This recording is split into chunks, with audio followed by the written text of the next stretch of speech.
Happy Sunday! Ayan, pwede po bang makumusta, makamayan ang inyong katabi? Katabi sa kaliwat kanan, katabi sa harap at sa likod. Sabay tanong, kumusta ka na kapatid? Nakangiti ba? Papangitiin natin. Papangitiin ng Lord ngayong umagang ito. Excited po ba kayo every Sunday? Amen. No?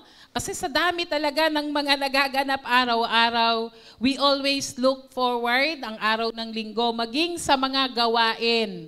Araw-araw, mapa-online man yan o dito sa lugar na to, we are always ready and happy. No? Sabi ng Bible, I was glad when they said unto me, let us go unto the house of the Lord. Amen po ba? Kapag may nagsabing, lika, punta tayo sa church. Tuwan-tuwa ka ba?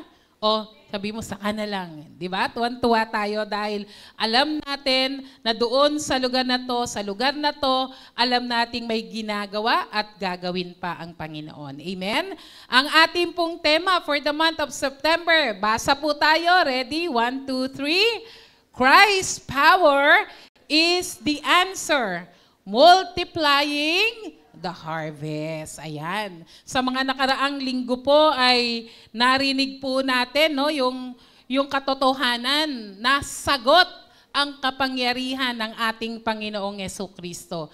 Sagot, no, the ultimate purpose o yung end goal is to multiply the harvest. Ngayong ayaan po natin no, na ito yung last Sunday no, ng ating month of September. Alam naman natin, bagamat meron po tayong mga tema buwan-buwan, hindi po natin yan pag lumagpas na ang buwan hindi natin yan kinakalimutan, kundi ginagawa po nating mga hakbang para tayo po ay magamit, para tayo po ay makasunod ng tama sa Panginoon. Amen po ba? Yan. Ngayon po ay yung mga nakaraang linggo ay about halos karamihan ng ating naririnig ay patungkol po na ma-share natin ang gospel, which is tama po. Dahil sinabi ng Panginoon na ready na, no? Sabi ng Lord, look at the fields, tingnan mo yung bukirin, yan, color gold. Yan, gold na, no? Yung mga grains, lalo na ang palay, kapag yan ay tama na i-harvest, enough time to harvest, ay makikita natin na kulay ginto. Di po ba? At inihalin tulad ng Panginoon na ang harvest na yon o ang pag-ani na yon ay pag-ani ng mga kaluluwa o mga tao na hindi pa kumikilala sa Panginoon. Pero hindi po doon natatapos ang pinagagawa ng Lord sa atin. Ang sabi po no, sa Matthew 28 verse 19 to 20, sabi po diyan, basa po tayo again, basta may verses sa atin pong slide. Basa na po tayo agad. Ready, go? Kaya't humayo kayo, gawin ninyong alagad ko ang mga tao sa lahat ng mga bansa. Bautismuhan ninyo sila sa pangalan ng Ama at ng Anak at ng Espiritu Santo. Turuan nyo silang sumunod sa lahat ng iniuutos ko sa inyo. Tandaan ninyo, ako'y laging kasama ninyo hanggang sa katapusan ng panahon. Palakpakan natin po si Lord. Napakagandang assignment. Yan. Ang tawag po dyan is the Great Commission. Yan.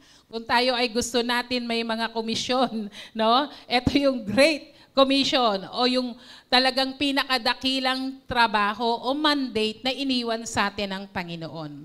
Katulad nga po ng nabanggit ko kanina, hindi po natatapos lang sa pag-harvest yung atin pong gagawin at inutos ng Panginoon. Kung titingnan po natin no, sa verse 20, no, sabi diyan, kaya't humayo kayo at gawin, verse 19, humayo kayo at gawin ninyong alagad ko ang mga tao sa lahat ng bansa. Sabi po sa English, go therefore and make disciples of all nations. At sabi ron sa verse 20, at turuan nyo silang sumunod sa lahat ng iniutos ko sa inyo. Sabi po sa English, and teaching them to observe that what I have commanded you. Hindi pala natapos yung utos o yung commission ng Lord to go. And that is to preach. And that is to harvest. That is to share God's word, to evangelize, to witness, to soul win. Na yung katulad po, no, na talagang kinakailangan at dapat na ipahayag, ikwento sa anumang kaparaanan, i-share natin ang Bible verse, i-share mo yung patotoo mo, i-share mo yung kwento mo, magpatanggap ka ng mga tao, kilalanin nila si Jesus, pero may kasunod pala ang verse. Ang sabi po ron ay, make disciples of all nation and teach them to observe. Ang title po ng atin pong pag-aaralan is Teach Them to Observe. Ano nga ba ang kahulugan ng pagsunod sa Great Commission? Katulad po ng binanggit po natin kanina, alam natin na kailangan nating mag-share, but the part of discipling and teaching them to observe ay sabihin ko bang most neglected? Ayan. Medyo napag-iiwanan. Lalo na po sa simbahan natin. Siguro, ang JIL po kasi ay pagdating po sa evangelism, number 1. No, parang ano na yan, DNA na. Talagang, kwento nga ni Brother Alan, no? Nung siya'y estudyante pa, talagang kahit sa sasakyan, magkaroon ng opportunity, mag-share ng God's Word, mag-share ng salvation. But the part na kailangan nating palakasin pa at hingin sa Lord na turuan tayo, ihulma pa ng Panginoon sa atin po, ay yung magdisipulo. Yun ay magturo na sundin ng mga tao ang ating Panginoon. Many of us has reduced the Great Commission of something far less. Nasa isip natin, go and get people saved. Bakit po tayo may each one bring one? Bakit po tayo each one bring many na pala? No? Nag-crusade, nagpapa-film showing, tinitingnan na, sinisigurado natin na may naaakay tayo, nadadala natin sa Lord dito sa church, which is tama. Yun ang tinuro ng Panginoon. To go and get people saved, to go and invite someone to church, and go and leave someone to pray the sinner's prayer. But that is not all of that. Hindi dyan natatapos. Meron pong isang simbahan na tuwang-tuwa sila. Tuwang-tuwa sila dahil lagi silang may activity na makapag-crusade. Meron silang isang activity na more than 500 yung tumanggap kay Lord. O kung sa ating pong lingwa ay mga first-timer. Ayan, mga first-timer. Tapos in a single year, umabot ng almost 500 yung kanilang mga first-timer. Naggawa sila ng banner, nag-celebrate sila sa service, they sent out letters sa other churches na para sabihin lang na we have 500 people who had we have led to Christ. 500 na first-timer. Sa buong isang taon, tuwang-tuwa sila. Then another year come, chinek nila ang kanilang Sunday service. Chinek nila ang uma-attend o bumalik sa simbahan. Napansin nila, nabawasan ng isang zero yung 500 na first-timer, wala pang 50 yung bumalik at nanatili at naging disipulo ng Panginoon. Ano kayang nangyari? Kung ganun ang senaryo, they were led to Christ but nobody walked with them.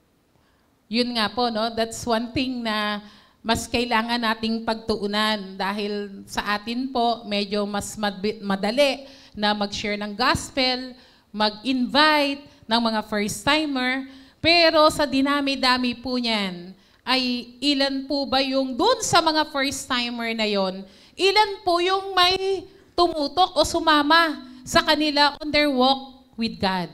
Naging second-timer ba sila? Naging third-timer ba sila? Kailan lang ba sila magiging second-timer? Pag sila ay finalo up o meron po sa kanilang sumama, no? O they walk with them. They were born again but left spiritually abandoned. Born again, nakakilala kay Jesus, pero napabayaan. Ang simbahan, they made converts, but not disciples. Maraming first-timer, maraming nako-convert kay Christ, maraming tumanggap sa Lord. Di po ba? Lalo na kapag nakapunta tayo sa isang lugar na alam natin, pansin na pansin nyo naman, pag hindi Kristiyano, di po ba? No? Lahat sila lumapit sa Panginoon. They were converted. Mayroong mga spiritual conversion, but hindi po sila naging disipulo. Mga kapatid, yung team po natin, that Christ's power is the answer, multiplying the harvest. Yes, the harvest is there. Pero hindi po natatapos sa evangelism, sa pag-share ng gospel, because evangelism without discipleship, pag tinawag po nating discipleship, ito yung inaalagaan natin sila, tinuturuan, teaching them to observe, na sila ay lumago, kumilala pa ng mga katuruan patungkol sa Panginoon, mabago ang buhay.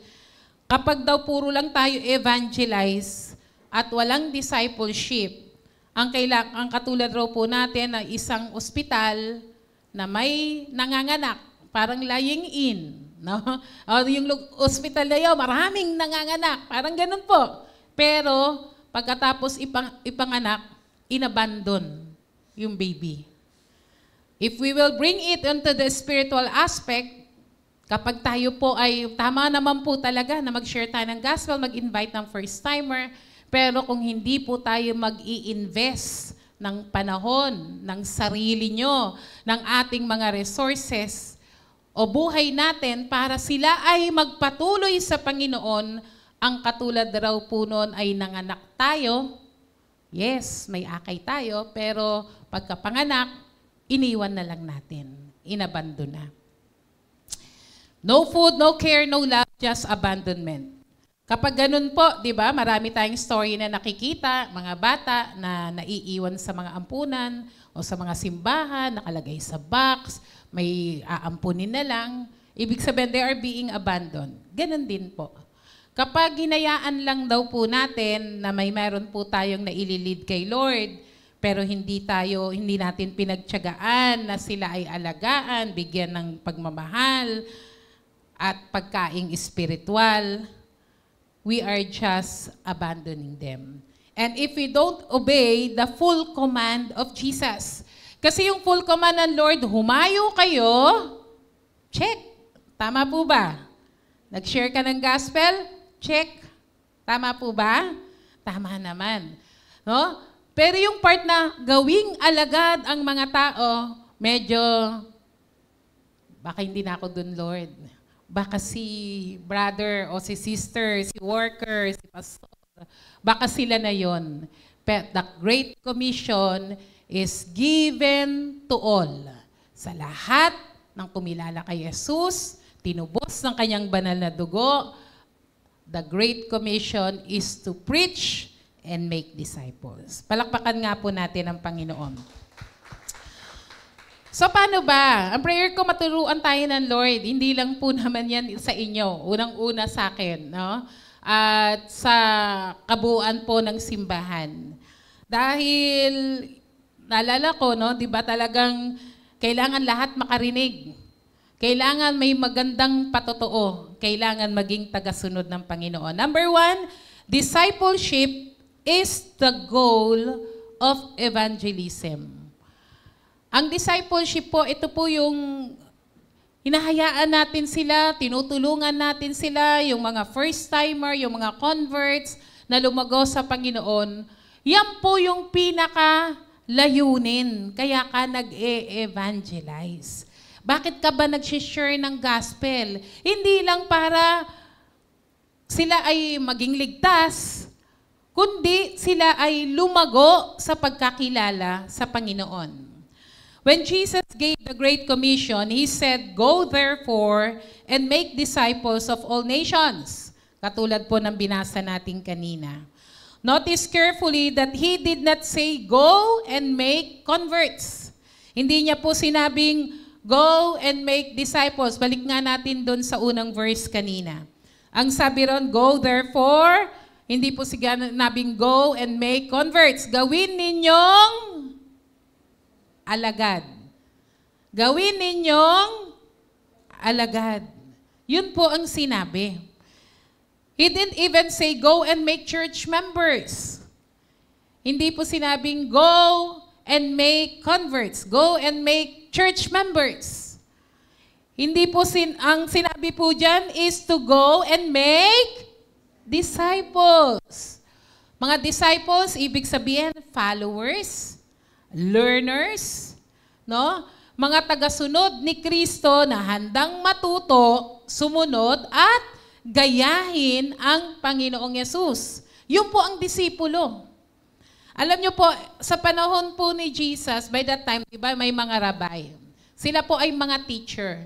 And they, by themselves, katulad po nila, ay isang eskwelahan. No, kapag sinabing, ikaw ay tagasunod o estudyante ni Gamaliel o estudyante ng ganitong guro o ng isang rabay. Si Jesus, tinawag na rabay siya kasi ang tingin ng mga tao, teacher, kasi nga nagtuturo ng batas ni Moses. Sa panahon na yon, yung word na disciple, medyo mabigat. Kasi kapag sinabi pong ikaw ay disipulo ng isang teacher, hindi lang po ito religious word, pero yung mga tagasunod nun, gayang-gaya yung lahat ng tinuro, lahat ng pamumuhay, kung paano, hindi naman kumbaga OA sabihin pati pag-arte, no? Pero yung klase ng pamumuhay nung sinusundan nilang guro, yun ay ginagaya nila. So by that time, yung mga rabay, meron po silang mga disciples who followed them everywhere, learning not just from their teachings, but also their way of life. To be a disciple meant you didn't want your teacher's knowledge only, but you wanted your teacher's life. No, talagang kapag sinabi mong disipulo ko, yung nire-respeto mong teacher, gusto mo, hindi lang yung tinuturo niya, pero gusto mo magaya yung klase ng kanyang pamumuhay. So when Jesus said, make disciples, He was calling us to more than a decision. Kundi, kasi baka gusto mo bang maging disipulo? O gusto mo bang umattend ng mga seminar? Tama po yun. Maganda po yun. Yung mga basic seminar natin, yung mga pre-encounter, mga God retreat, mga school of leaders, kung ano man yan, maganda po yan. Pero hindi lang basta desisyon na ikaw ay matuto sa mga katuruan, but Jesus is calling us to a lifelong apprenticeship to Him. Ano po ba yung apprentice? Ang apprentice po ay, ano ba tawag dyan? Sa panahon natin ngayon, OJT. No? Yung mga OJT, on-the-job training. Mga trainee. Yan. Pero hindi lang one time. Hindi lang minsanan, pero ang tawag, gusto ni Jesus na yung mga kumilala sa Kanya ay hindi lang a disciple for a certain part or month, but He wanted us for a lifelong, buong buhay, gugustuhin natin na mag-OJT tayo at maging katulad ng ating Panginoong Jesus. Amen? Palakpakan po natin si Lord. Yung word po na go therefore and make disciples, ang ibig sabihin po niyan ay learner or pupil. It's more than teaching facts, but it means someone to adopt a new way of life. So the Great Commission is not primarily about gathering lives. Hindi po ito kaya tayo magdidisipulo para dumami ang ating numero. Kundi ang primary purpose po natin, kaya tayo may aalagaan, kaya tayo may ididisipulo, kaya mag-i-invest tayo ng time para sila'y lumago sa Lord, ay para baguhin ng Diyos ang kanilang buhay. Amen? It is about shaping lives. Naalala niyo po, nung sa John chapter 6, nung ang daming mga tao, sunod na sunod kay Jesus.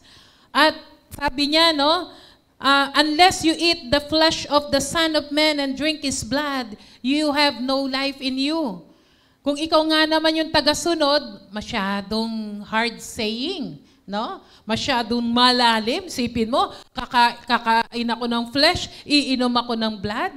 Pero ang sinasabi ng Lord, because flesh and blood is being part of Him, ang sinasabi, ano po nangyari? Ang nangyari doon, maraming mga tao nagtalikuran, umalis, hindi na sumunod sa Kanya. Jesus was never interested in shallow followers.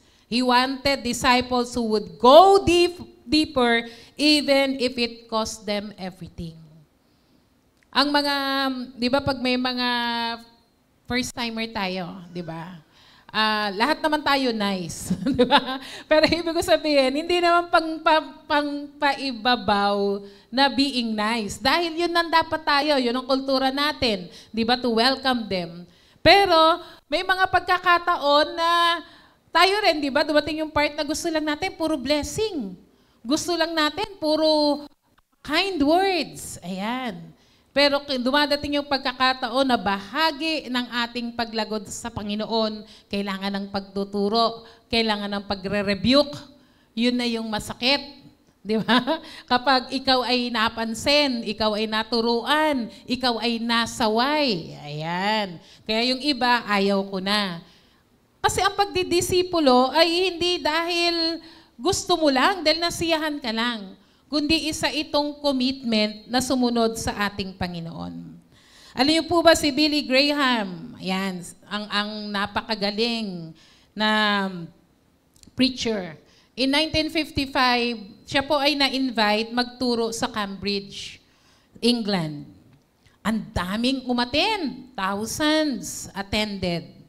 Marami pong make a decision for Christ.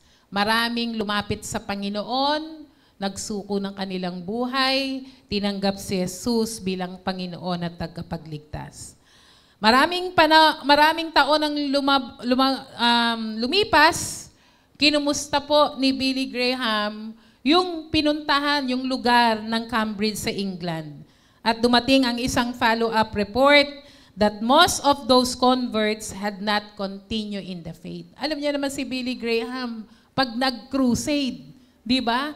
Talagang dinudumog yan, hindi lang ng mga ordinaryong tao, mga kilalang mga tao at personalidad at libo-libo. Pero pagkatapos ng ilang panahon, ng ilang taon, kinumusta niya, yung mga tumanggap kay Kristo ay kakaunti lang po ang nagpatuloy. Kaya nung pagkakataong yon, nasabi niya sa kanyang sarili, evangelism is only the beginning.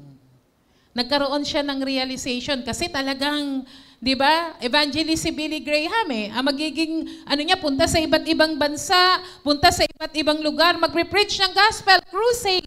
Naalala ko nung bata pa ako, siguro mga high school, ganyan, college, nakikita ko lagi kapag nandito siya sa Pilipinas, ang laki-laki ng banner, Billy Graham Crusade. At nung panahon na yon, nung na-realize niya na hindi pala lahat ng umattend, hindi pala lahat ng tumanggap kay Jesus ay nagpatuloy, medyo na-prostrate po siya. Sabi niya, hindi pala evangelism lang ang kailangan. Ang pag-evangelize ay simula lamang. Without discipleship, the work is left undone. Evangelism is only the beginning. Tama na nag-share tayo ng gospel. Tama na nag-crusade tayo, nag-film showing, nag-house to house. Tama po yun. But there's another part of it. Without discipleship, kulang ang pagsunod sa Panginoon. Kaya ano pong nangyari nung time na yon? Nagkaroon po siya na sinisigurado niya na po na kapag nag-crusade siya sa isang lugar, nakikiconnect na po siya sa mga local churches at sinisigurado na yung mga first-timer na ito na idadala, nalalagay sa iba't ibang mga churches para sila ay maalagaan.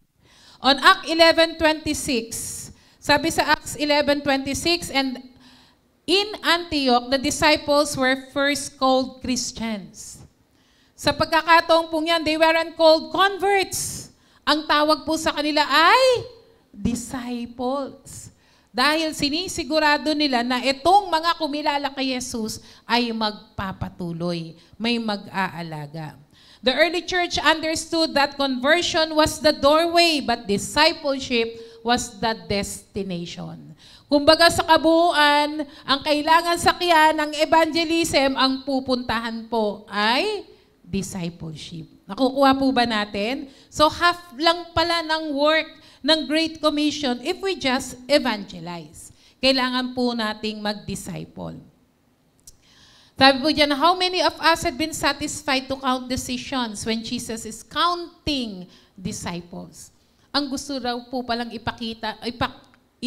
bilangin natin ay hindi lang kung ilan ang first timer. Actually, si Brother Eddie nga po, no, lagi po niyang sinasabi, kapag anniversary po kasi sa Luneta, di ba, ang dami natin. Kapag binalikan po, dapat ang mga simbahan, yung mga inimbita papunta ron, kailangan bumabalik sila sa simbahan at nagpapatuloy at nag-aalaga sa kanila. Ganoon na rin po, wag po tayong lumayo kapag nag-anniversary po tayo.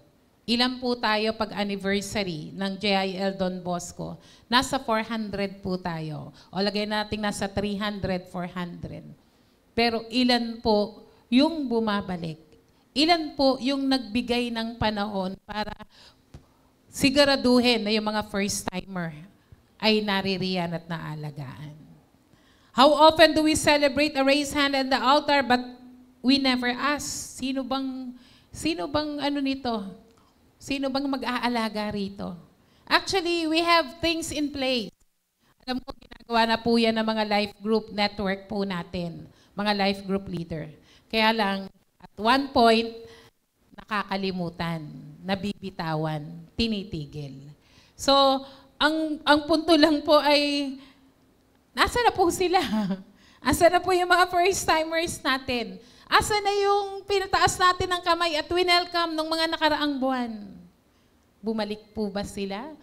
Many of them are Christians na rin. Napakaganda po kung sila'y mananatili sa Panginoon. Kaya baguhin daw po natin yung ating mindset na ang nasa isip lang natin, dapat realization, alam natin, sa JIL, we are very good in evangelism and soul winning. Anong weakness natin? To disciple. Magbigay ng panahon na mag-alaga kahit isang tao. Magbigay ng panahon para sila ay kumustahin, i-follow up. Amen?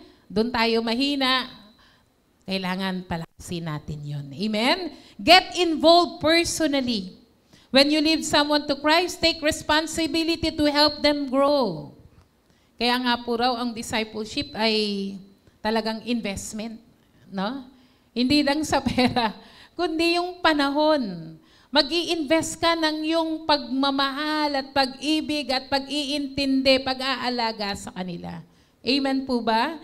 You can invite them to coffee. O ba, sa bahay nyo, pwede na yun. O pwede rito. Actually, bukas nga po ang church eh. Kung albawa, meron kayong mga dadali na mga first-timer natin at wala kayong lugar na hindi nyo sila mapuntahan doon sa bahay nila or what, you can come here.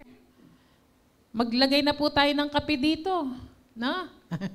Maglagay na rin po ng tinapay. Kaya lang, baka lipas na yung tinapay. Magdala na lang po kayo ng tinapay. Amen po ba yun? Pwede po. Di ba? Read the scripture with them and pray with them. Lalo na po ngayon. Di ba? With the advent of technology. Makakamusta ka na sa text. Makakamusta ka na sa chat. Kung di ka pa makontento, video call. Di ba? Amen po ba? Nakakakumusta mo yung mga first-timer, yung mga nawala na kay Lord, yung mga nangihina na. Measure growth, not just numbers. Don't just ask how many are saved, ask how many are following Jesus. Kaya nakakatuwa po kapag may dinala po tayo kay Lord, no, na dati nung dinala ko to sa Panginoon, talaga namang kung ano-anong pinagagawa. Minsan nauubos yung pasensya mo. Pero pag tinignan mo, pinagtiyagaan mo, lumipas ang panahon, nakita mo, matatag na rin siya. At siya mismo rin ay may inaakay na sa Panginoon. Amen? Palakpakan nga po natin si Lord. Ang tanong, Meron po ba tayong inaalagaan para sa Panginoon? Meron po ba tayong dinidisciple? Talagang specific intentional Hindi yung pag nandito sa kanati tatay, musta ka na sis? Ayan. Musta ka na bro? Hindi po discipleship yun. Na kahit hindi araw ng linggo, nagbibigay ka ng panahon para siya ay alagaan. Kung ang sagot dun sa tanong na, sino bang dinidisipulo mo ngayon? Pag sagot ay no, ayan, mag-usap na po kayo ng mga life group leaders nyo at bibigyan po kayo ng aalagaan nyo ngayon. Amen po? Kasi pag doon ka lang sa share the gospel, 1/2 lang ang score. 1/2 lang ang nagagawa. We need to do to make disciples. Then you are not fully obeying the Great Commission. It is not optional, but it is a command. Number 2, discipleship requires walking with people. Ang pagdidisipulo daw po o pag-aalaga ng mga mananampalataya, alagad ng Panginoon, ay kasama daw po na kasama nyo sa paglakad. Pwedeng literal na paglakad, pero ito pong paglakad na tinatawag dyan ay yung journey niya ng kanyang pananampalataya sa Panginoon.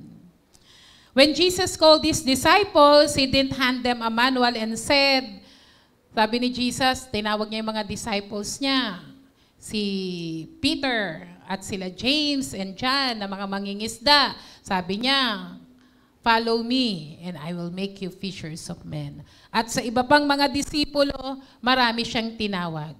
Hindi naman ginawa ng Lord, nung tinawag niya ang mga to, sabi niya, oh, eto ito yung manual ng ating basic seminar. Okay. Ito yung manual ng ating, which is maganda naman pag may mga materyales. Pero si Jesus, he didn't just hand them a manual and said, read this and meet me in heaven. No? Hindi lang natapos na, tumanggap ka kay Lord. Ito yung prayer of acceptance. Tama po yun. Na we are leading someone to Christ. Yung prayer of acceptance na talagang seryoso, no? Ay tinulungan mo siyang ilapit sa Lord. Then, hindi pwede namang pagtapos no, nang sasabihin mo, sige, magkita na lang tayo sa langit, ha? Baka hindi umabot ng rapture yun. At nawala na, no? Baka hindi ma-rapture. Kung magiging gano'n ang sistema po natin. Si Jesus, he walked with them for 3 years. Kasama niya yung mga disipulo niya, kahit ang kukulit, di ba? Talagang ako po masasabi ko, yung pagdi-disciple is really an investment. Kasi nga, mag-invest ka ng emotion sa kanila na ang babait, paulit-ulit, baby nga Amen po ba? Nakikita lang natin physically, matanda na sila, pero spiritually, baby pa yan. Amen po ba? Palagay naman yung baby, pagkapanganak, sige, inalagaan mo nga. Pero, ito baby, ayan ang ref, ayan ang stove, ayan yung CR, ayan, alam mo na, magluto ka na para mabuhay ka. Hindi po, di ba? Inaalagaan natin. Kahit pa ulit-ulit ang tanong niyan, di ba, baby, mama, ulit, sinagot mo na, tanong pa ulit. Ganon din po sa mga mananampalataya. Paulit-ulit din ang tanong. Di po ba? Pero mag-i-invest ka ng pasensya. Mag-i-invest ka ng pagtsatsaga. Tama po ba? Si Jesus, ganun po ang kanyang ginawa for 3 years. He walked with them, he ate with them, traveled with them, prayed with them, corrected them, and modeled a new way of living. Minsan natatakot po tayong mag-disciple kasi, baka malaman niya yung weakness ko. Hindi dahil nabubuhay ka sa kasalanan, pero may mga pagkakataong, di ba, parang gusto nating itago yung part din ng weakness natin. Halimbawa, yung madali kang nadidismaya, o madali kang yung patience mo, o yung bibig mo. Pero pag nare-realize mo na mali, at nakikita ng disciples mo, ng dinidisipulo mo, you must also lead them how to repent. Andiyan po ba kayo? Kasi baka iniisip nila, uy, itong nag-aalaga sa akin, perfect. Yan. Perfect. Paano yan? Ako hindi ganun ka-perfect. Nakukuha po ba natin? The way of life. Na makita nila na talagang we are living by God's grace alone. Amen po ba? Nakita, uy, ganito pala yung nagdi-disciple sa akin, naiinis din pala. Nakukulitan din pala. O sabi, uy, pasensya ka na, kasing kulit nun eh. Di ba? Halika, pray tayo. Pray tayo. Magsisi tayo. Nakukuha po ba natin? No? Hindi naman tayo mga fake eh. Di ba? Yung ini-invest mo na makikita niya na, uy, ito rin pala, tao din pala tong nagdi-disciple sa akin. Yung life group leader ko rin pala, may pagkakataong ganyan pala. Pero ganun pala ang ginagawa niya. Tuturuan mo siya. Alam mo, pag nagagalit ako, talagang ang ginagawa ko, ito, nagpe-pray ako. Ang ginagawa ko, hindi na muna ako nagsasalita. Nakukuha po ba natin? Amen po ba? Diyan po ba kayo? Daming palo, no? Ganun po. Talagang kailangan we model a new way of living. Discipleship is not just filling someone's head with knowledge. Maganda po ang mga programa natin. Meron po tayong mga basic seminars, meron po tayong mga EGR, may mga kasunod pa po yan hanggang mag-rapture. Marami po tayong ginagawa para mas lalo pang lumalim kay Lord. Pero hindi po sapat na mapuno lang ng kaalaman.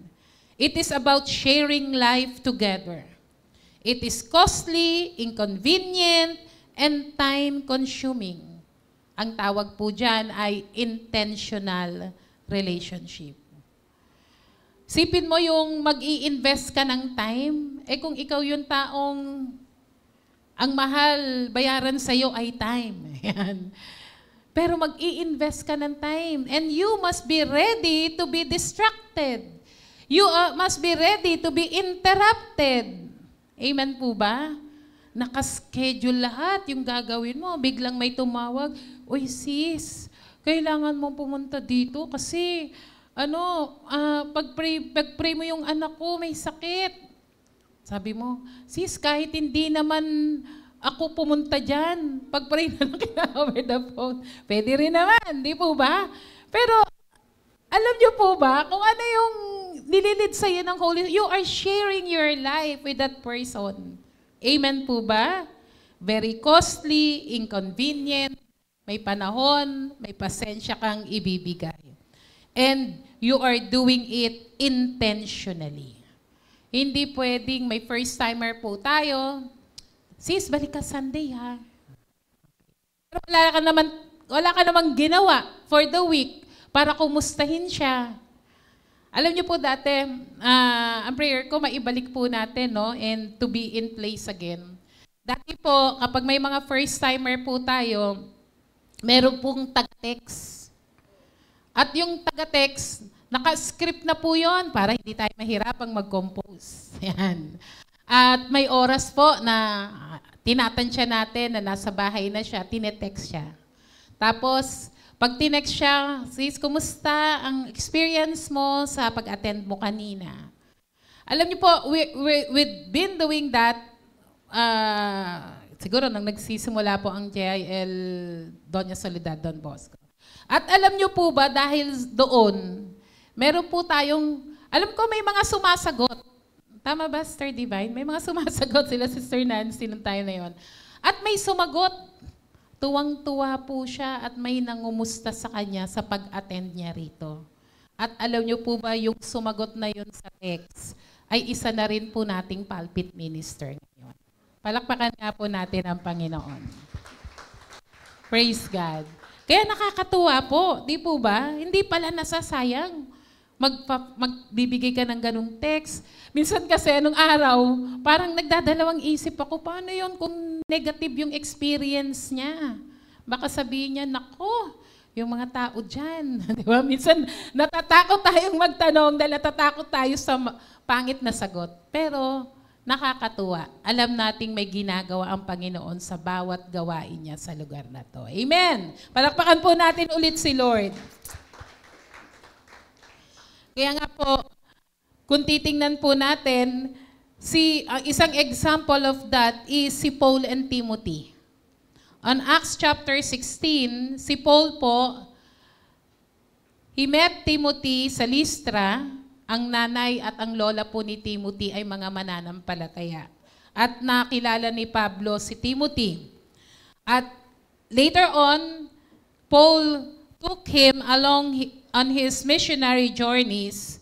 Si Timothy po didn't just learn theology from Paul, but he learned how Paul prayed in prison, how he preached in the synagogues, and how he endured persecution.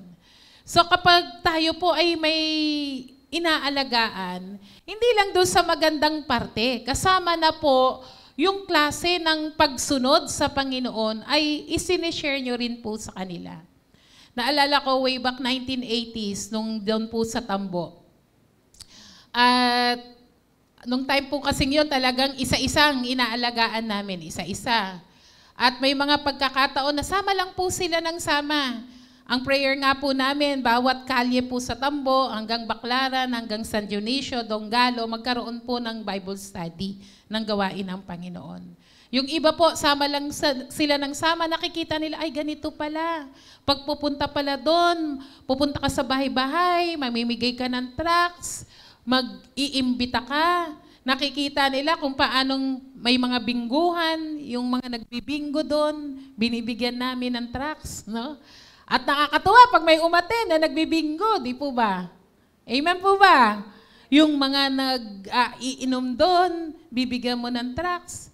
Nakikita nila, ay ganun pala.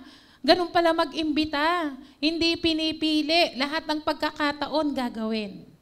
At nakikita nila, ay ganun pala, aawit pala kay Lord. Ganun pala, kailangan mo talagang kumanta sa Panginoon. And eventually, nalalaman nila, ganun pala mag-opening prayer, ganun pala mag-closing prayer, ganun pala mag-follow up. Andyan po ba kayo? Kapag hindi natin ito nagagawa, namimiss po natin yung parte na mailapit po natin sila ng isang buhay sa Panginoon. Kaya by that time, notice Timothy didn't just learn doctrine, but he learned Paul's manner of life. Talagang nakita niya kung ano ang klase ng buhay ni Pablo. Meron pong isang pastor na meron po siyang isang mega church sa California. At ang kanilang, talagang they build a crowd, no? Talagang ang laki-laki ng simbahan nila. Pero, yung mga taong ito, pumupunta lang sila sa church, uuwi na. At hindi na nakikita kung anong klase ng buhay na meron sila. At dumating yung pagkakataon na realize niya na I got tired of hearing my sermon and realizing that people were not obeying Jesus. Ang laki ng simbahan, ang daming uma-attend, pero hindi lahat sumusunod sa Panginoon. Hindi nagiging maayos ang buhay. Hindi nakakapaglingkod kay Lord. They were just attending church. Dapat po sana hindi tayo makontento ng ganun lang. Alam niyo po, dumating yung pagkakataon na nag-resign po siya doon sa mega church. At bumalik po siya sa basic. Pumunta siya sa mga bahay ng mga pamilya, nagdisipulo siya ng mga pamilya, at nagsimula ng simbahan mula sa isang pamilya. Mga kapatid, sa pagkakataong yun, no, makikita natin na minsan ganun lang, kasi parang more on numbers lang tayo. Napakasarap na makita na ang mga tao na nasa loob ng simbahan ay totoong binago ang buhay ng Panginoon. Amen? Palakpakan po natin si Lord. If we only lead people to this decision but don't walk with them in obedience, we are offering the Christless Christianity. Huwag po tayong makontento na a-attend lang po. Be involved. Kung tayo po yung tipo ng tao na hindi pa natin kayang mag-alaga o mag-disciple, kapatid, huwag mong tanggihan na ikaw ay magpa-disciple. Amen? Amen po ba? Kaya kapag meron pong lumalapit sa inyo na, sis, pwede ba kitang pag-pray? Bro, pwede ba kitang pag-pray? Bro, pwede tayo mag-meet ng ganitong araw, mag-aral tayo ng Bible. Huwag niyo pong tanggihan. Meron pong lumapit sa akin minsan. Sabi niya, Pastora, paano po ba maging worker? Paano po ba? Gusto ko po kasi yung ginagawa. Alam niyo nakaka-bless, no? Kasi bibihira yung magtatanong ng paano maging worker. Paano po ba ako madi-disciple? Nakakatuwa dahil yung kapatid na yon nagpatuloy at isa na po siyang manggagawa natin ngayon. Palakpakan nga po natin si Lord. Kaya huwag niyo pong tatanggihan. Kapag yung mga life group leader po ay ina-approach po kayo dahil gusto po nila kayong maalagaan para sa Panginoon. Ask yourself, who has access to your life? Tayo po kasi may privacy, no? Meron tayong mga iniingatang privacy na ayaw nating nalalaman nila yung buhay natin o nalalaman nila yung bahay natin. Minsan ay mga ganun, mga bagay-bagay. Pero we are sharing life eh. Amen po ba? Pag nagdidisipulo ka, binabahagi mo ang buhay mo. At yung buhay na yon na nabubuhay sa biyaya ng Lord, pinagsusumika po. Kasi pinagagaya mo rin yung buhay mo sa kanila eh. Ikaw ang ginagaya mo si Jesus. Amen po ba? You are always pointing them to Christ. Pwede ho ba silang maka-access sa buhay natin? Pwede ho ba silang mabigyan natin ng panahon? Who sees how you pray, how you handle stress, how you repent when you sin? Alam ba nila yan? Na, nagagalit din pala yan. Naiinis din pala yan. Pero nakikita nila kung paano kang nagre-repent. Discipleship cannot be done at arm's length if no one is walking close enough to see your example, then you are not discipling as Jesus command. Kasi intentional, you are sharing your life. Be intentional, invite someone to join in your daily life. Kaya nga po, di ba nauso yung, di ba yung after ng EGR, meron tayong inaalagaan, tapos dinadala natin sa coffee shop. O yun yung part na mahal, yung coffee shop. Yun. Kaya ang naging purpose kasi noon, dito na lang sa church. Hindi nyo kailangang pumunta. Unless may budget. Hindi po limitado eh. Kasi anumang kaparaanan, ang purpose nyo po ay mapalapit sila sa Panginoon. Amen po? Be transparent. Don't just show your strength. Show your weakness so they see grace in action. And be patient. Growth is slow. Discipleship requires time, correction, and encouragement. Na kapag tayo po ay kasama nilang lumalakad sa Panginoon, kailangan maging pasensyoso. Katulad nga po ng nabanggit kanina, wala pong baby na pinanganak. Pag pikit mo, pagbukas mo ng mata ay 21 years old. Wala pong ganon. Di po ba? Ganon din po ang paglago sa Panginoon. Can you imagine? Sino po rito yung na born again kasi tas nagpatuloy kay Lord kasi mayroon pong nag-alaga sa Kanya? O yung tinatawag po nating mga spiritual father and spiritual mother. Meron po, di ba? Can you imagine, no? Kung hindi ako pinagtiyagaan nun, baka nasa mundo pa rin ako. O baka mater rin ako ng church pero attend lang. Hindi nababago ang buhay. Then we should pay forward. Amen? Kung ikaw ay may nag-alaga sa'yo, may nagtiyaga sa'yo, bakit hindi naman yon ang gawin mo para sa kanila? Amen? Palakpakan nga po natin ang Panginoon. And number 3, discipleship ensures multiplication, not just addition. Ang pagdidisipulo o pag-aalaga ng mga mananampalataya, sinisigurado raw po nito ng ano ba yung addition? Dagdag. No? Tama ba? Sa Tagalog, dagdag. Kundi, multiply. Multiplication. Ano sa Tagalog yon? Pagpaparami. Yan. Ang pinag-iba, 3 plus 3 ay 6. Pag minultiply mo, yung 3 times 3 ay 9. Ang galing nyo sa math. Di ba? Kasi multiplication and addition.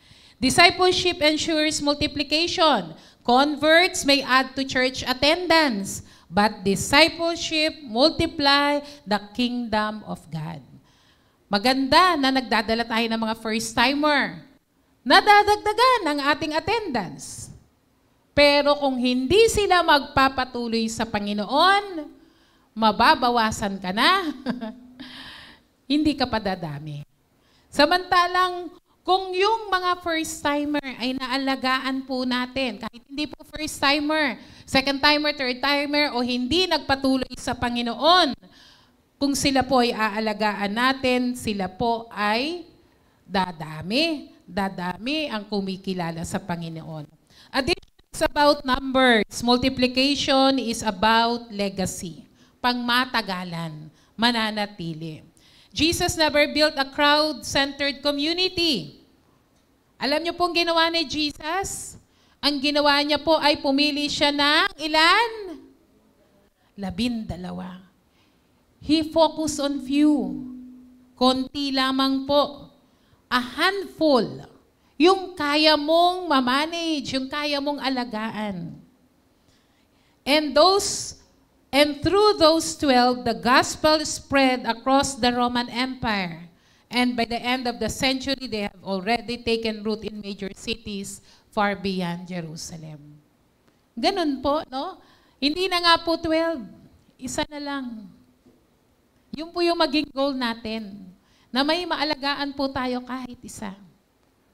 Kapag kinaya mo nang mag-handle ng isa, magdagdag ka ulit ng 2, 3. A handful. Because discipleship produces disciple makers. Bakit po? Maaring nadinig nyo na po ito.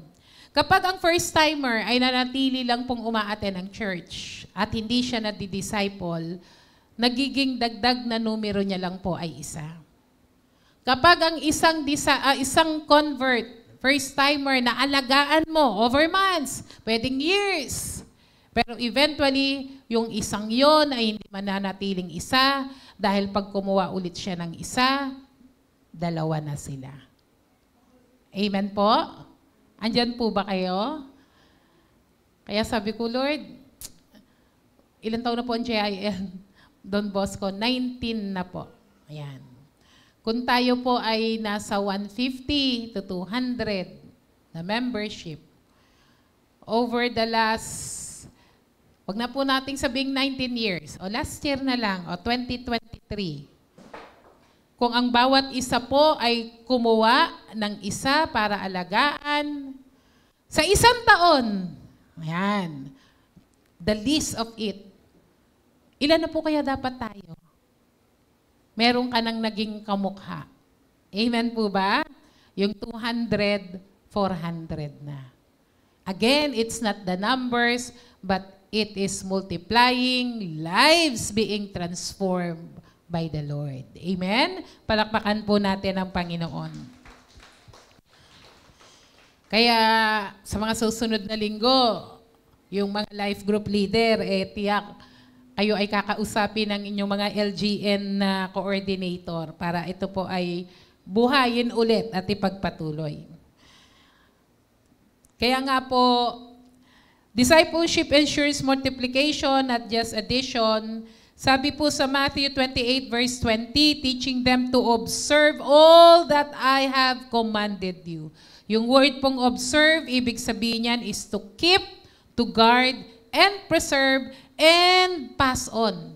Yung pinaka-original na salita po pala ng word na observe ay bantayan, panatiliin, at ipasa.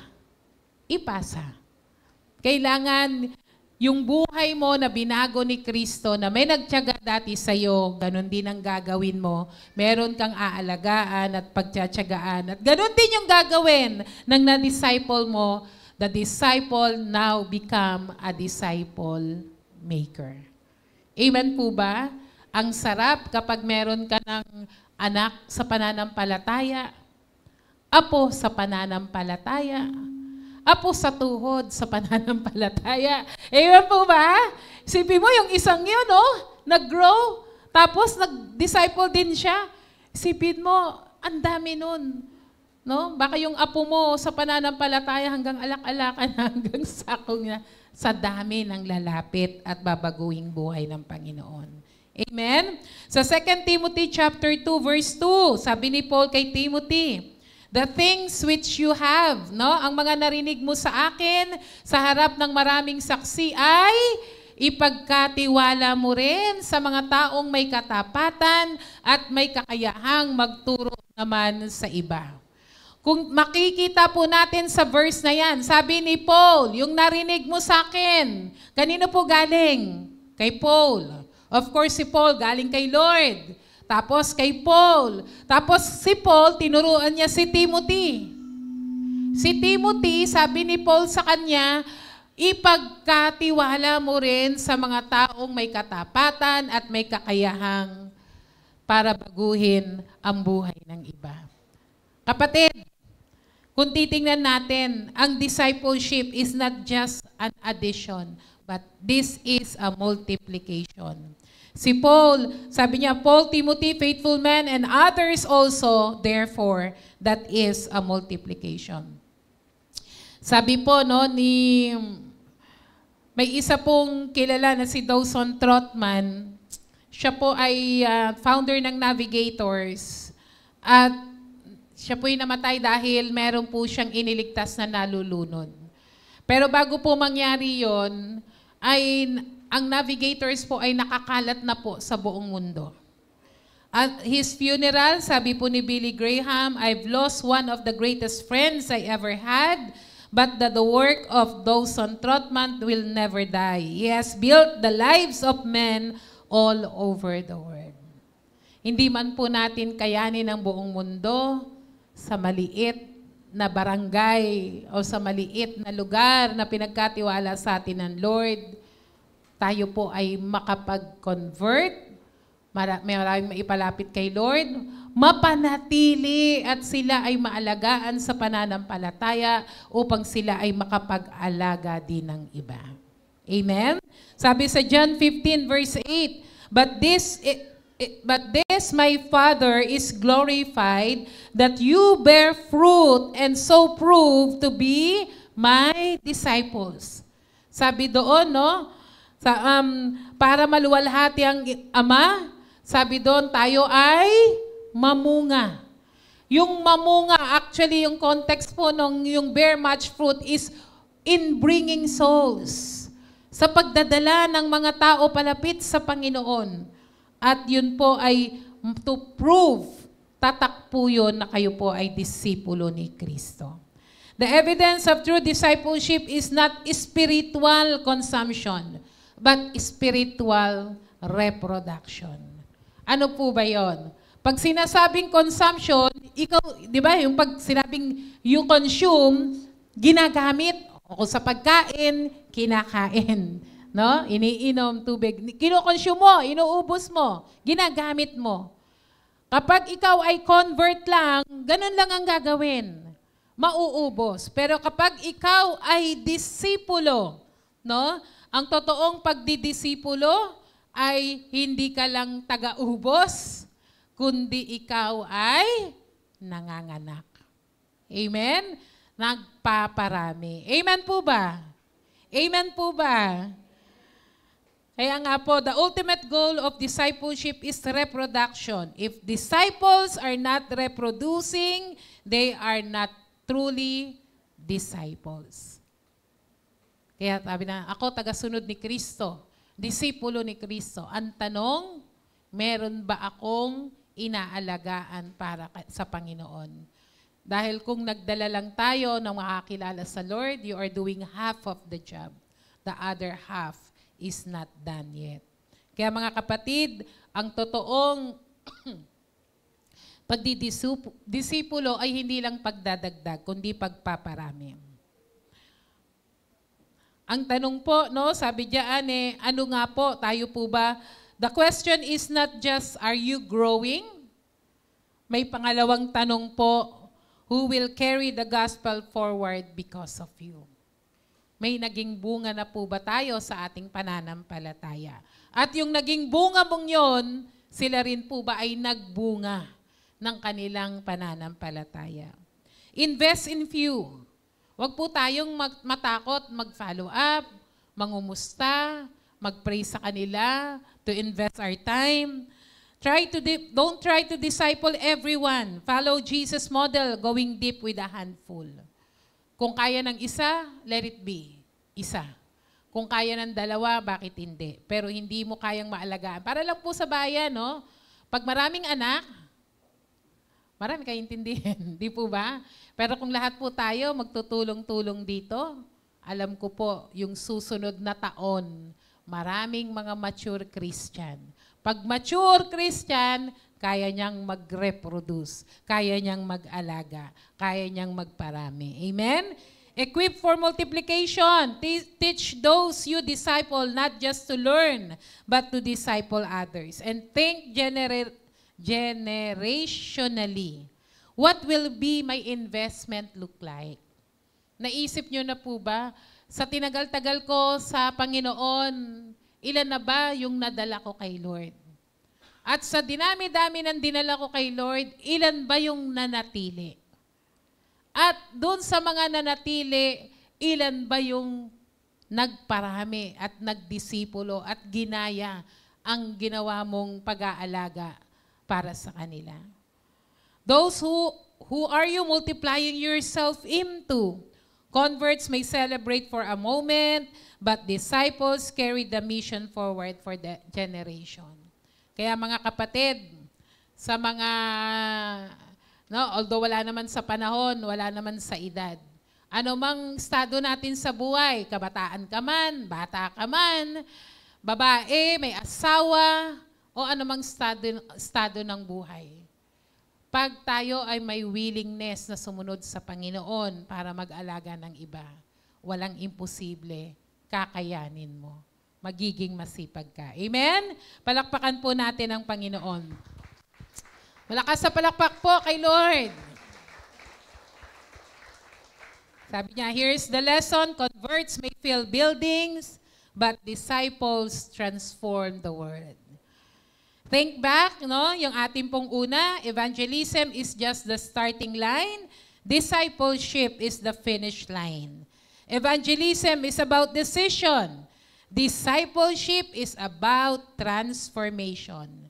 If evangelism adds, discipleship multiplies. Amen? And the end of it, God tells us to go and make disciples of all nations, and teach them to observe all that I have commanded you. Actually, hindi puro natapos yung verse. Alam ng Lord na merong takot, alam ng Lord na may kahinaan, alam ng Lord na may hadlang, pero ang sabi ng Lord, Lo, I am with you until the end of this age. Ang sarap. Lord, mahirap man gawin, kakayanin ko dahil ang guarantee ng Lord, kasama mo siya hanggang sa dulo ng panahon. Palakpakan po natin ang Panginoon. Sige po, tayo po tayong lahat. Nawa maging challenge po sa atin. Sa mga susunod na linggo po, actually we've been doing it, hindi lang tayo naging consistent, hindi lang na-monitor, tumigil for a while. I pray na ipagpatuloy po natin. Kung kayo po ay mabibigyan ng assignment, yan, at may hihilingan ng inyong mga life group leader, I pray na hindi po kayo tatanggi. Amen? Kung isa na ipagpre-pray nyo, isa na kumustahin, isa na aalagaan, huwag nyo na pong intindihin yung marami. Just focus on one. At mag-pray ka kay Lord na bigyan ka ng kakayahan na, Lord, tulungan mo ako na mapangalagaan itong baby. Di ba? Yung baby in Christian faith, maalagaan ko siya. Hindi mawala yung buhay spiritual niya. Hindi ko siya ma-abandon. Hindi ko siya pabayaan. At pag dumating na yung time na lumalaki na siya, di ba gano'n naman sa bahay, sa pamilya, usually, kapag nagmamature na yung baby, ilang taon na, saka nagdadagdag na another baby. Sa ating pananampalataya, according kung anong binigay na kakayahan ng Lord, magdisipulo po tayo. Mag-alaga tayo. Mag-invest po tayo ng panahon. Mag-invest po tayo ng buhay natin mismo sa kanila. Magandang investment yung pagtsatsaga, di po ba? Kaya lagi ko rin pong naiisip, sabi ko, Lord, kung walang nagtyaga sa akin, siguro basta lang ako umaattend ng church. O bakit hindi na nga rin ako umaattend ng church? Pero purihin ng Diyos sa buhay ng mga spiritual fathers natin. Isang legasiya para sa isang nag-aalaga ng mananampalataya na makita mo silang nagpapatuloy sa Panginoon. Mas masarap na nakita mo silang ginagamit sila ng Panginoon. And that is your legacy. Kapatid, maaari bang ito yung pagkakataon natin, yung buhay natin, ialay na natin lahat kay Lord. Naalala ko yung sabi ng isang pastor, dumating kasi sa pagkakataon na natigil siya na maglingkod kay Lord. At nabigyan siya ulit ng pagkakataong makabalik. At naisip niya one time, sabi niya, Lord, paano kung wala na akong kakayahang maglingkod? Yung kakayahang maglingkod, maaaring mawala na sa mundong ito. O maaaring nandito pero medyo hindi ka na nakakalakad. Hindi mo na kaya ng mga bagay na gagawing physical. Aantayin pa ba natin yon? Kaya sabi niya, Lord, hanggat ako'y may hininga at hanggat ako'y may lakas, may bibig, may mata, may biyayang galing sa iyo. Hindi ko na po sasayangin ang panahon na nasayang dahil sumuway siya sa Panginoon. Tuwang-tuwa siya nung nakabalik siya sa ministry.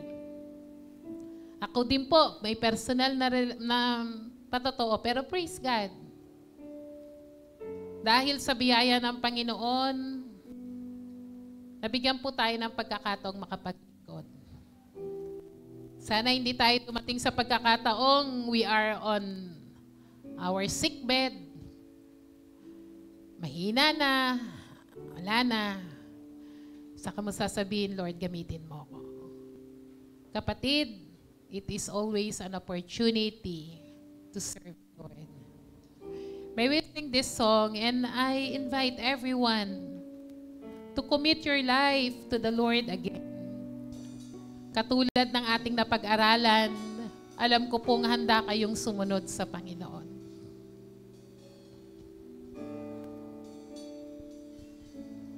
Dumudulog, sumasamo, lumalapit, O Diyos, sa kabanalan mo.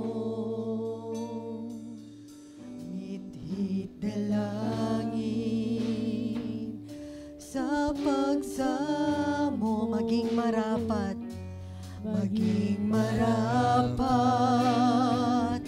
ang buhay ko,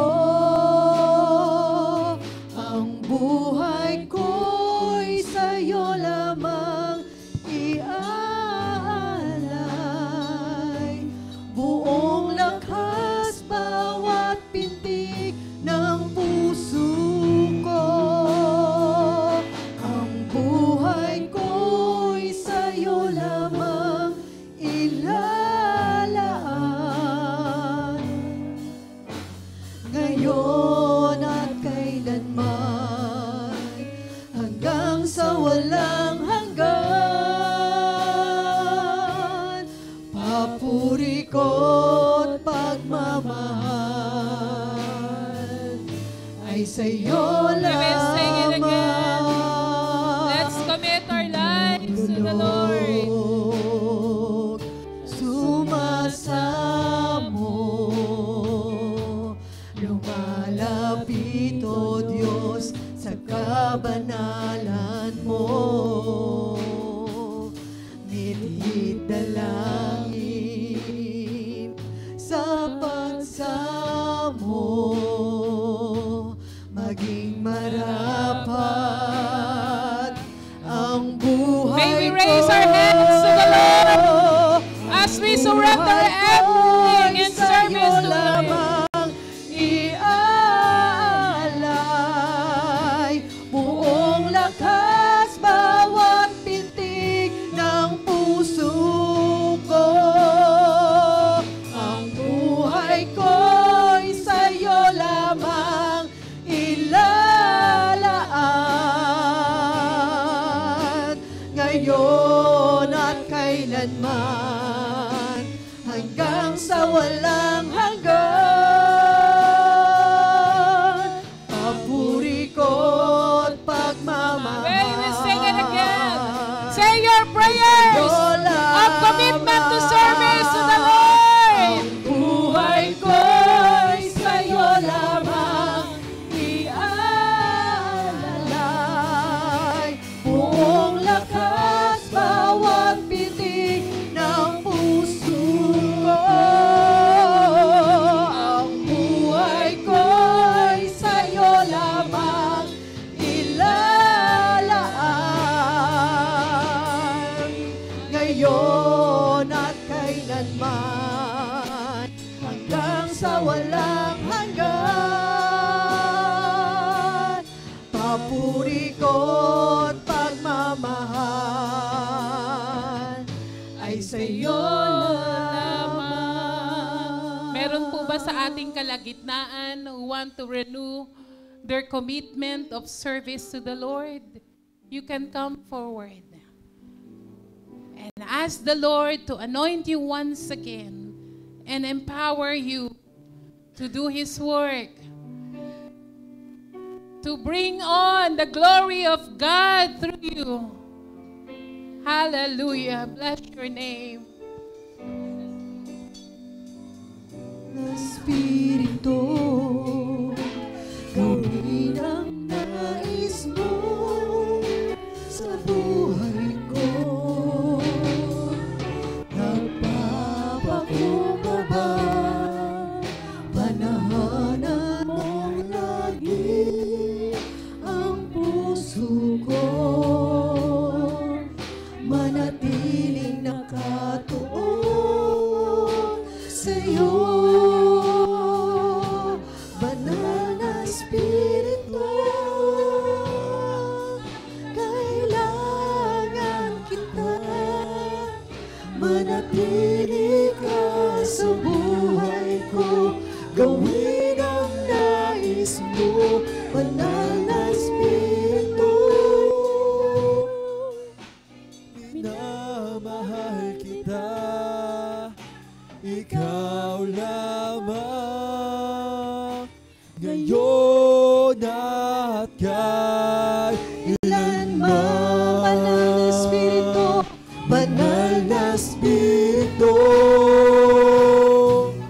kailangan kita. Manatili ka sa buhay ko, gawin ang nais mo. Banal na Espiritu, minamahal kita, ikaw lamang, ngayon at kailanman.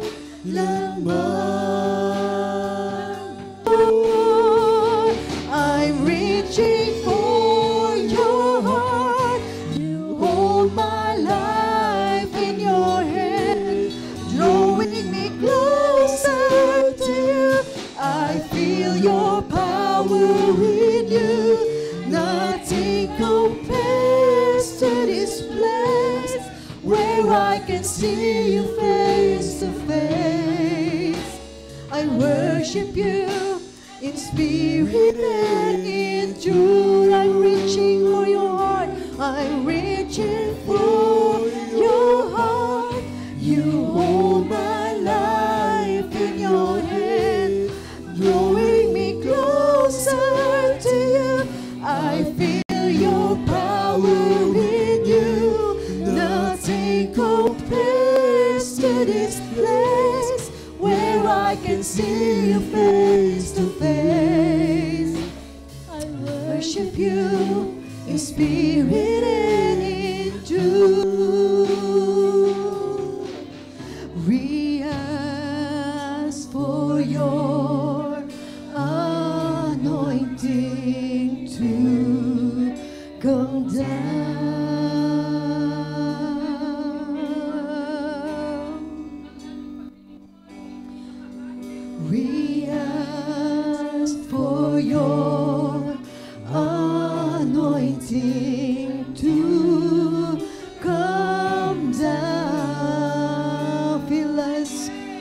your power and fill us with your power and give us strength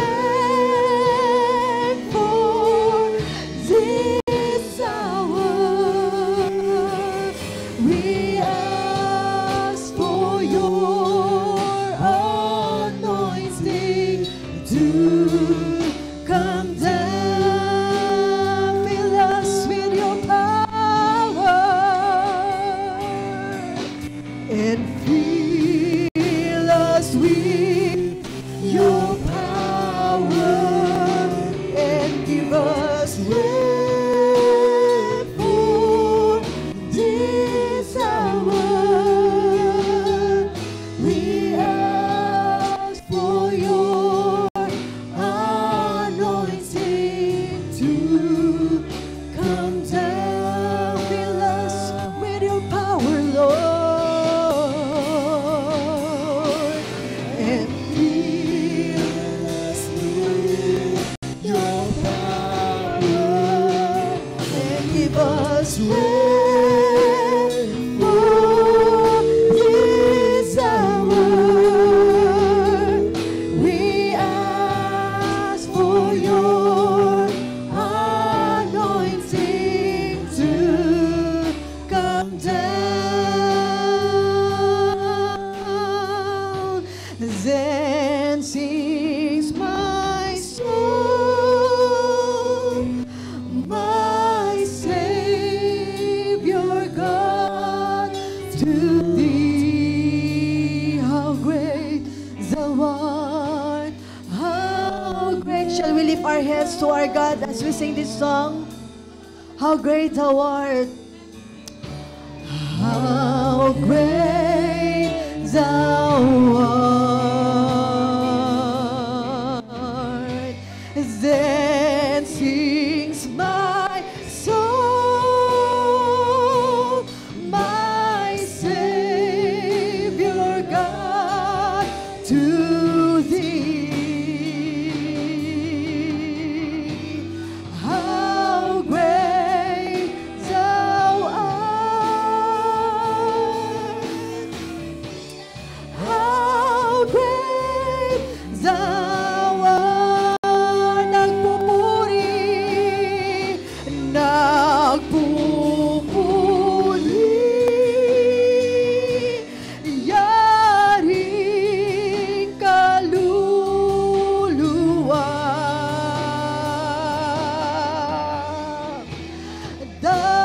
Dakila ka, Diyos ko't Ama.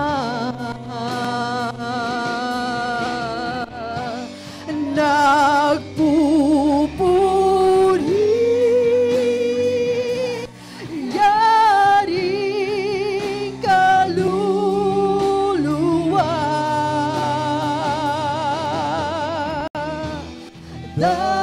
Dakila ka,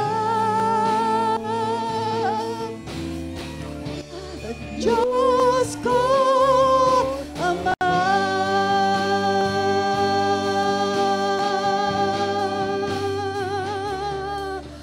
How great is our God. Say with me, how great is our God. And who will see how great is our God.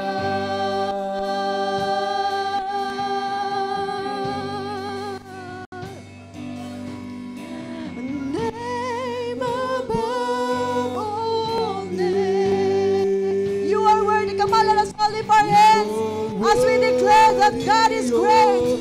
Oh, praise, and my heart will sing how great is our God, how great is our Lord, how great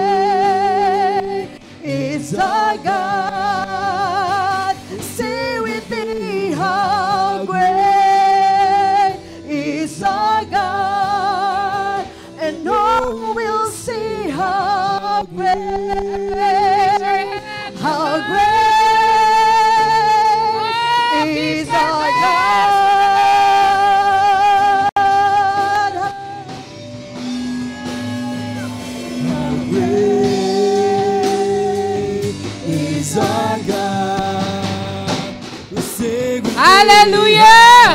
Ibigay mo ang pinakamainam mong papuri sa Panginoon.